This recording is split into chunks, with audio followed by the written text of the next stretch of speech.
call on Government Order of the Day number 3. Trans-Pacific Partnership Agreement Amendment Bill, third reading. The Honourable Todd McLeay. Mr Speaker, I move that the Trans-Pacific Partnership Amendment Bill be now read a third time. Mr Speaker, New Zealand has shown leadership on the liberalisation of trade for the last 30 years. We do so because our livelihoods as an exporter of goods and services depends on this.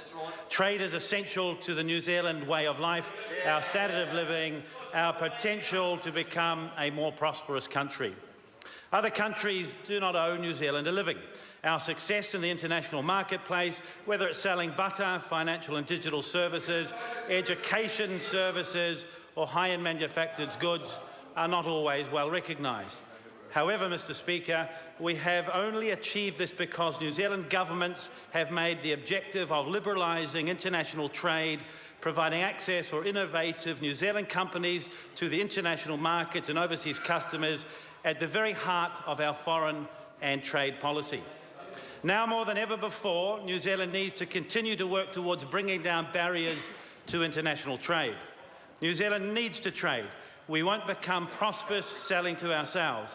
And the rest of the world needs to hold up New Zealand as an example of the benefits of an open, liberal approach.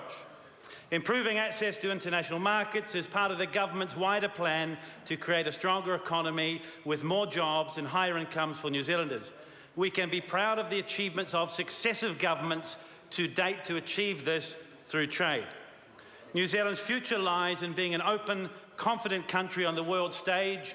We need others to be open and confident too. The OECD suggests that a 10 percentage point increase in trade openness lifts GDP per capita by 4%. And this is important to underline.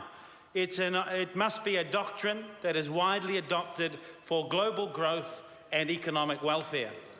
New Zealand knows this lesson well. Trade is driving our economy. It's no coincidence that New Zealand has the fourth strongest economic growth in the OECD. For these reasons, New Zealand has been at the forefront of trade liberalisation, and successive New Zealand governments have pursued free trade agreements where they can.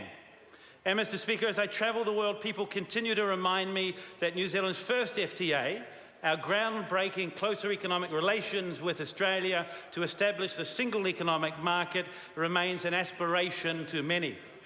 New Zealand was China's first FTA with a developed country. This new opportunity for our businesses and innovators has been phenomenal, lifting sectors and regions across New Zealand.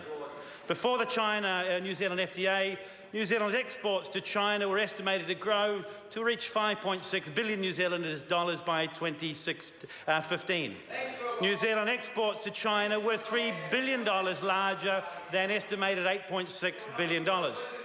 Mr Speaker, we now trade with China in 5 hours what we did in 1 year in 1972.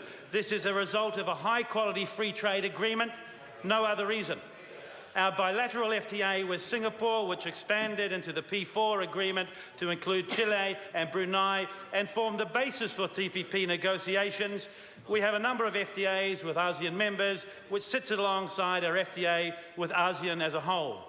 In turn, this is being developed into the Regional Comprehensive Economic Partnership, which would include over half the world's population.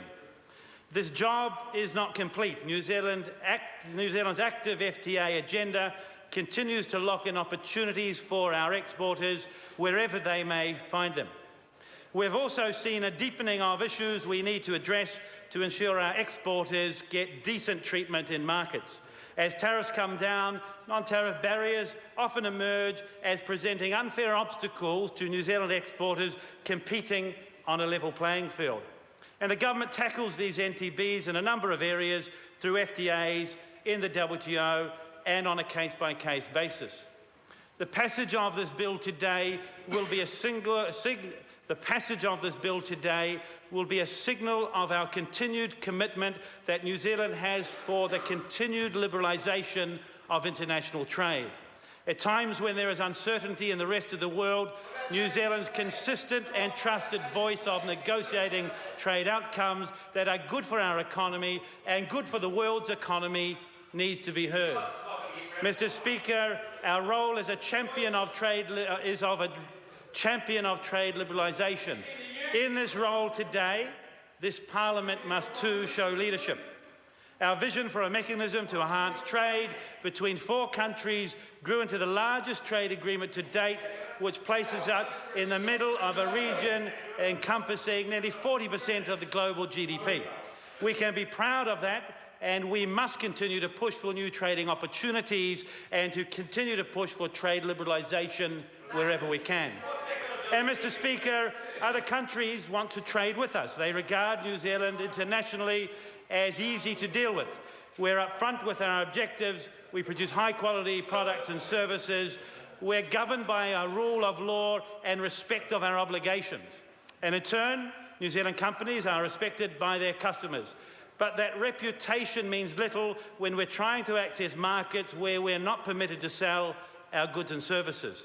And it's only through continued improved market access and boldly confronting barriers to trade that our exporters can continue to thrive. We must continue to be outward-looking and to show leadership. Mr. Speaker, I want to touch briefly on global events overnight.